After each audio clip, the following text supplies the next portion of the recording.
E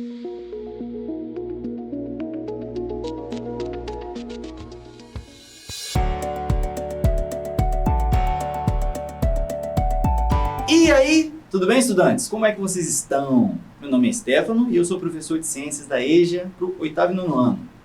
Hoje a nossa aula vai ser sobre eletricidade.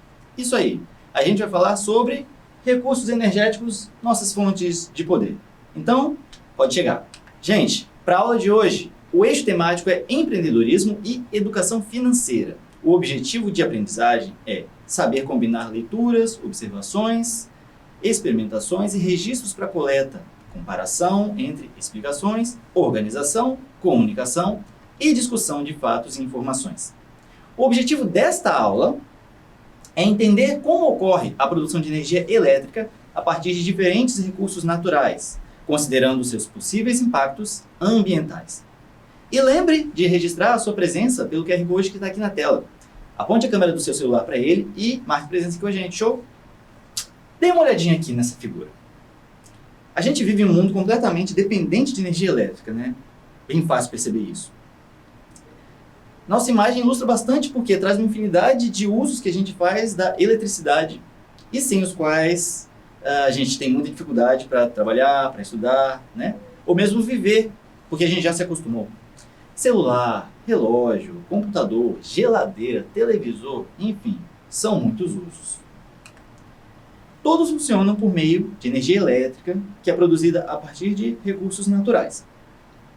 Bens que a natureza, nos oferece, cuja extração, a transformação e a utilização podem vir a causar impactos ambientais dependendo do tipo.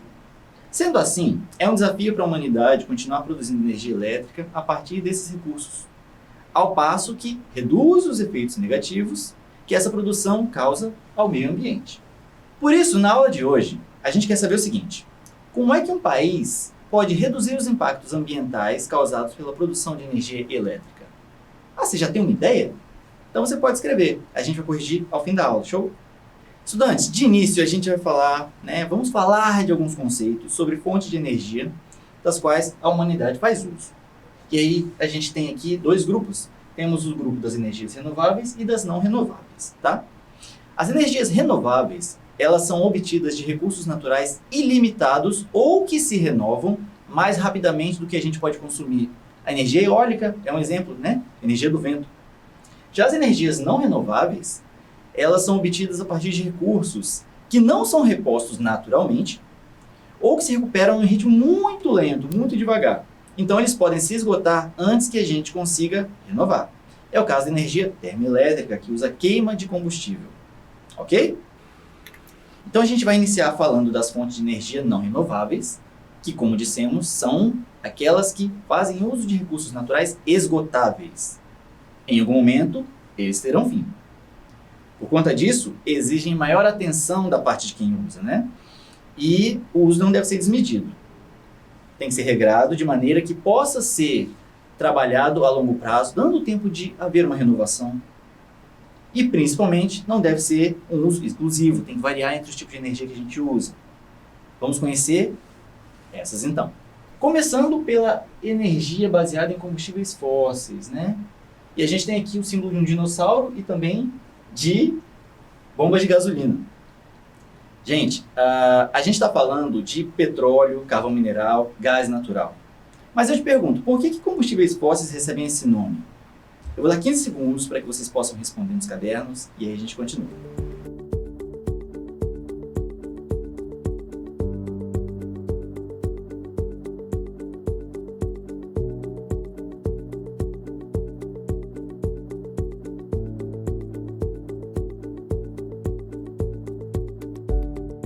Turma, os combustíveis fósseis recebem esse nome pois são formados por seres vivos, vegetais e animais, decompostos ao longo de milhões de anos. Então, quando a gente vê um fóssil de dinossauro ou outros animais que viveram no planeta há muitas eras, podem ter certeza que é esse mesmo material que forma o petróleo, além de plantas que também foram fossilizadas. O petróleo é produzido da gasolina, óleo diesel, querosene, gás de cozinha, além de outros materiais que não necessariamente são combustíveis, tá? A queima desses combustíveis acontece em usinas chamadas termoelétricas. A queima do combustível fóssil, geralmente óleo, ocorre em uma caldeira que ferve a água dessas tubulações. O vapor da água gerado, então, segue em alta pressão pelo duto de vapor. Quando ele chega às turbinas, faz elas girarem, né, por causa da pressão do vapor, e alimenta o gerador de energia elétrica. Lá em cima, a gente pode ver também que tem um exaustor, uma chaminé, por onde saem os gases poluentes. Eles são resultantes da queima desses combustíveis. Já o vapor de água é resfriado, volta ao estado líquido e é reaproveitado no ciclo. E quais os pontos positivos e negativos desse modelo? A gente pode ver aqui. Gente, os pontos positivos da energia termoelétrica. Produzem grandes quantidades de energia e de fácil instalação, né? É bem tranquilo você fazer, assim, comparado com outros tipos de usina, você fazer a instalação de uma usina termoelétrica, tá? A extração de recursos também é mais fácil em relação a alguns tipos. O investimento é menor e tem um retorno maior que outras energias quando a gente pensa no nível de desempenho delas. Mas a gente tem pontos negativos também que são os seguintes. Elas tendem a esgotar os recursos naturais. Por quê? Queima de carvão, queima de óleo, inevitavelmente em algum momento vai acabar, certo? E também tem o fator que elas emitem os gases poluentes que a gente mostrou, saindo pelas chaminés, né? Que poluem o ar da atmosfera e contribuindo para o aquecimento global. É importante ressaltar que esse modelo é a matriz energética global. Isso quer dizer que, dentre todos os modelos que serão apresentados aqui, ele é o maior responsável pela produção de energia em todo o planeta. No Brasil, ao lado da energia hidrelétrica, é também a maior fonte de produção de energia. E aí a gente segue para o próximo modelo, que é a energia nuclear. É uma energia que, apesar de não renovável, se diferencia sendo uma energia alternativa. Isso quer dizer que ela não queima combustíveis fósseis. Ela funciona por meio da fissão nuclear do urânio, que é um procedimento capaz de gerar muito calor. E aí segue o mesmo princípio que a gente viu lá na termoelétrica, né? Ela aquece a água, que gera um vapor, e esse vapor segue por uma tubulação que vai gerar as turbinas, ok? Temos outros mecanismos de controle também dentro dessa usina, que servem, por exemplo, para um sistema de segurança. As barras de urânio funcionam como combustível dela, enquanto as barras de controle funcionam como um sistema para evitar possíveis acidentes. O interessante é termos duas tubulações nesse caso aqui. Uma é aquecida para gerar vapor, enquanto a outra é usada para resfriar essa primeira. E é desse encontro entre água quente e água fria que surge o vapor das torres que a gente tem na figura. E aí, quais são os prós e os contras, né? Quais são as vantagens e desvantagens desse tipo de energia? Em pontos positivos, a gente tem o seguinte: produz grandes quantidades de energia, não emite gases poluentes e sua eficiência não é afetada pelo clima. Como pontos negativos, é uma fonte de energia que demanda um investimento altíssimo, né? Uma alta tecnologia em relação às demais. O uso traz altos riscos por causa dos acidentes nucleares. E a gente tem outra questão também, que é, ela gera resíduos radioativos por causa do descarte do urânio. Depois que ele é descartado, ele precisa ser armazenado de 50 a 300 anos para que ele perca a radioatividade e possa ser tratado como um material inofensivo. Bom, a gente falou dos tipos de energia não renováveis, né? Entendemos que são recursos que se esgotam. Mas como pode haver algo que sempre vai estar disponível para o nosso uso, né? É o que a gente vai ver agora com as energias renováveis. Vejam só. A gente vai começar falando da fonte de energia que é predominante no Brasil. Muito por conta, é claro, dos recursos hídricos, né? A quantidade, a bacia hidrográfica do Brasil é muito rica, então tem muita água. A gente está falando da produção de energia hidrelétrica. A energia hidrelétrica é produzida em usinas que fazem uso da força das quedas d'água para girar as turbinas e alimentar o gerador de energia elétrica. E aí nós podemos estar falando das quedas d'água naturais, cachoeiras, né, que já existem, mas também estamos falando de quedas d'água artificiais, que é quando é construída uma barragem para acumular a água de um rio, criando uma queda d'água a partir dela. Deem uma olhadinha nessa foto aqui, nós temos duas usinas brasileiras, tá? São as duas maiores produtoras de energia do Brasil e são as usinas de Itaipu e Belo Monte. A gente tem Itaipu à esquerda, Belo Monte à direita.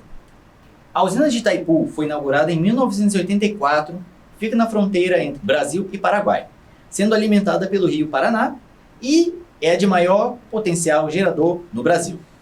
Já a segunda é também a segunda em potência. A usina de Belo Monte foi inaugurada em 2016 e fica no estado do Pará, sendo alimentada pelo rio Xingu. No entanto, ela é diferente da Itaipu em um sentido, porque ela opera em potência máxima apenas metade do ano. Itaipu opera em potência máxima o ano todo. E por quê? Porque a usina de Belo Monte, ela depende muito das chuvas da região. Então, metade do ano você tem um grande percentual de chuva, mas na outra metade não. Então, em metade do ano ela está funcionando sim a potência máxima, mas na outra metade ela está com 50% da potência. E aí a gente tem as vantagens e desvantagens desse modelo também. Pontos positivos. É uma fonte de energia limpa, tem baixo custo de operação e é renovável a curto prazo. Pontos negativos. Para a construção de um reservatório desse porte de água, é necessário inundar uma região de mata nativa, certo? Porque a gente está falando de um rio. Com isso, a gente tem perda de biodiversidade, porque muitos animais morrem e muita vegetação também deixa de existir, porque fica tudo submerso. Também afeta a população local. E a gente parte para o nosso próximo tipo, energia eólica, energia do vento, né? Também é uma energia renovável, e ela segue o mesmo princípio que a energia hidrelétrica, em que turbinas, nesse caso chamadas aerogeradores, são giradas pelos ventos, transformando em energia elétrica. Ok?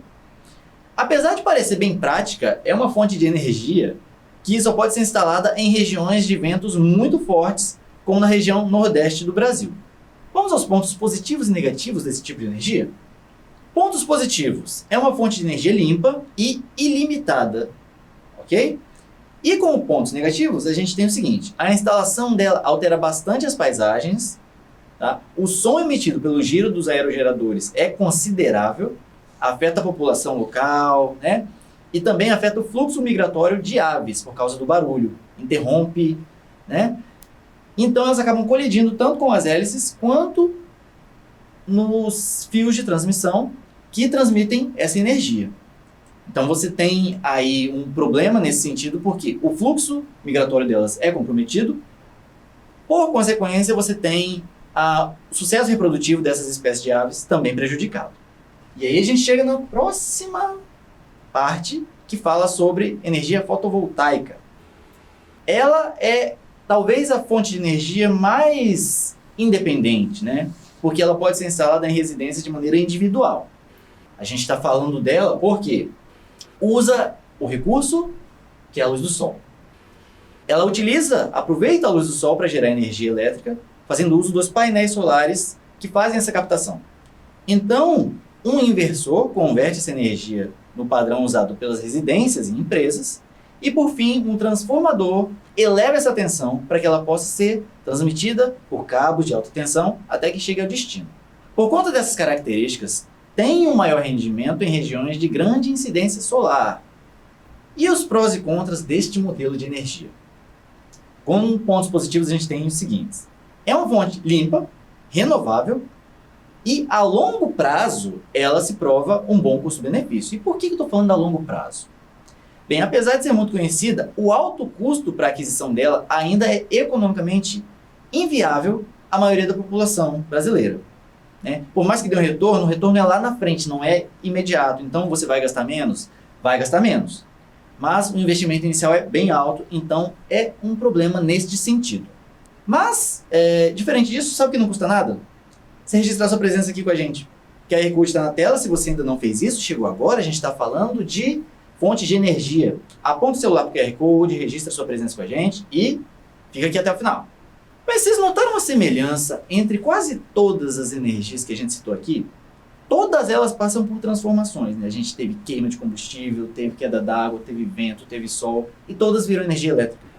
Agora a gente vai assistir um vídeo muito legal do mural interativo, aqui do Dever em Casa mesmo. Ele vai trazer a discussão de uma forma bem legal. Vem comigo.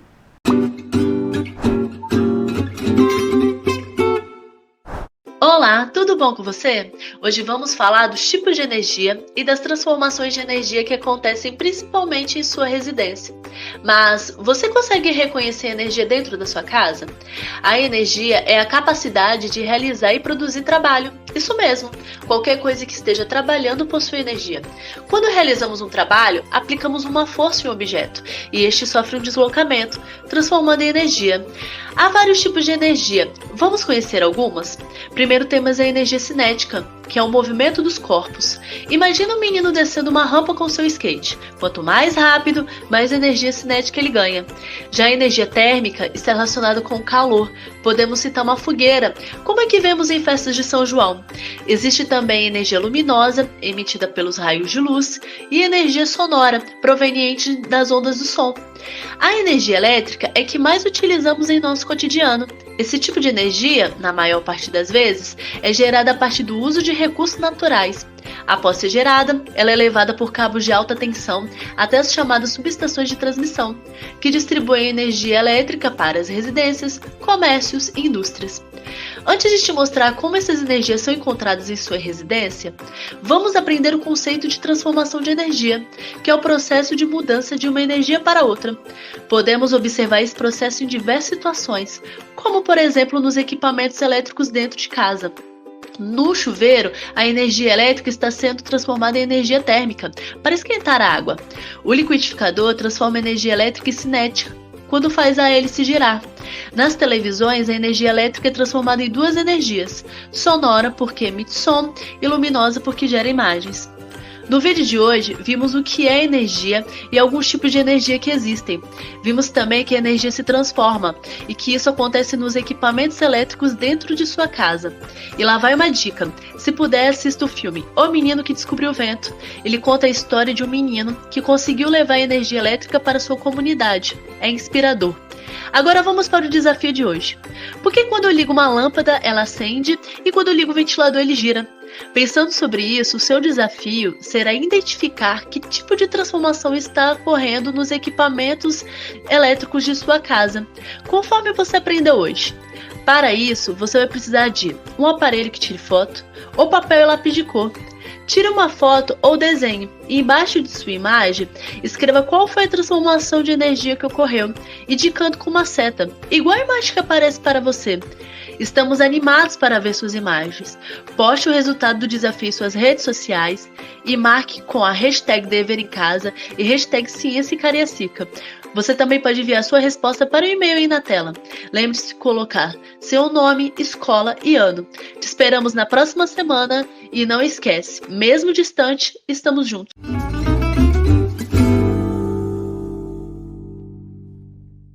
Pois é, a gente aqui falando de energia elétrica e vimos que ela pode ser produzida a partir da transformação de outras energias, assim como também pode ser transformada em outros tipos, como a térmica, nosso chuveiro, ou do ferro de passar.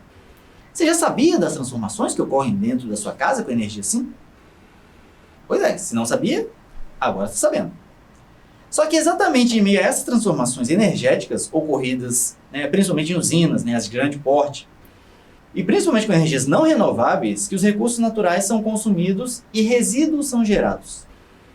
A gente tem a poluição gerada pelos combustíveis fósseis, os resíduos radioativos da energia nuclear e desvantagens até mesmo em algumas energias alternativas, ainda que sejam mínimas. Pensar em economizar recursos é também pensar nas gerações futuras, filhos, netos, bisnetos e para além deles.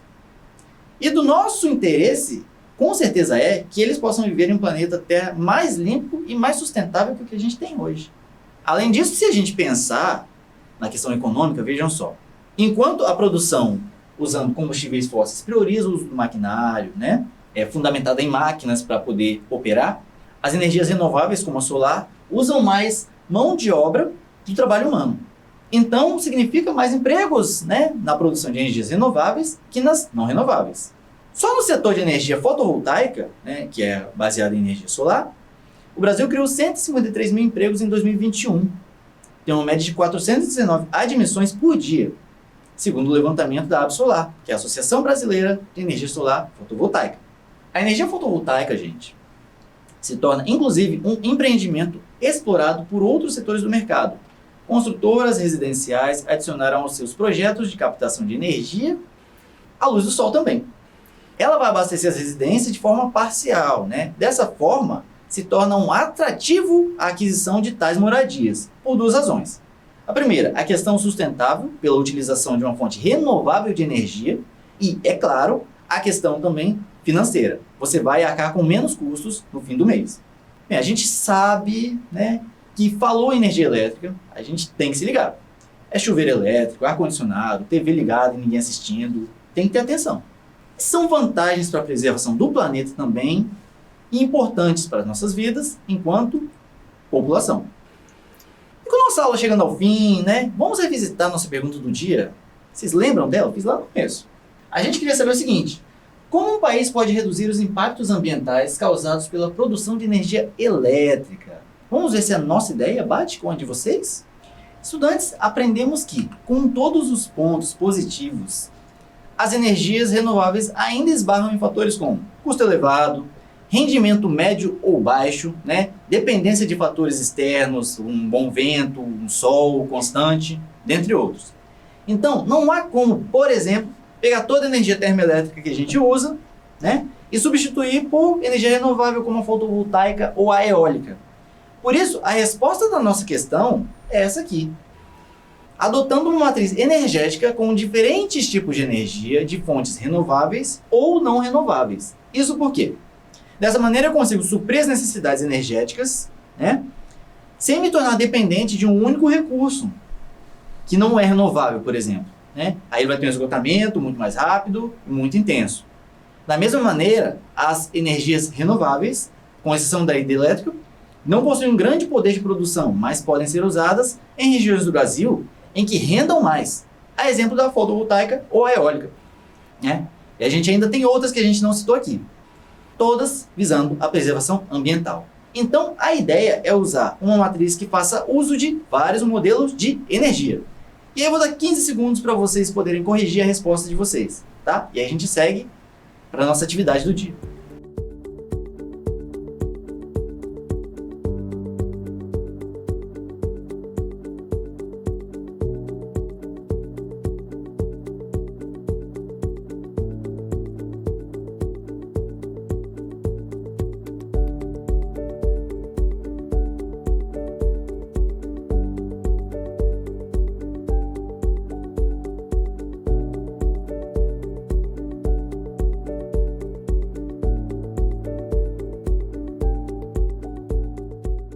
E a atividade é essa aqui, pessoal. Dê uma olhada, hein?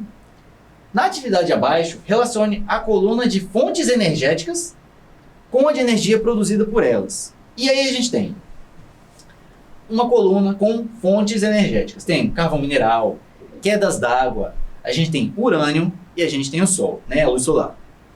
E aqui, no caso do modelo de produção, a gente tem energia nuclear, tem a fotovoltaica, tem a termoelétrica e tem a hidrelétrica. Quem casa com quem? Vocês vão lembrar? Vamos esperar para ver?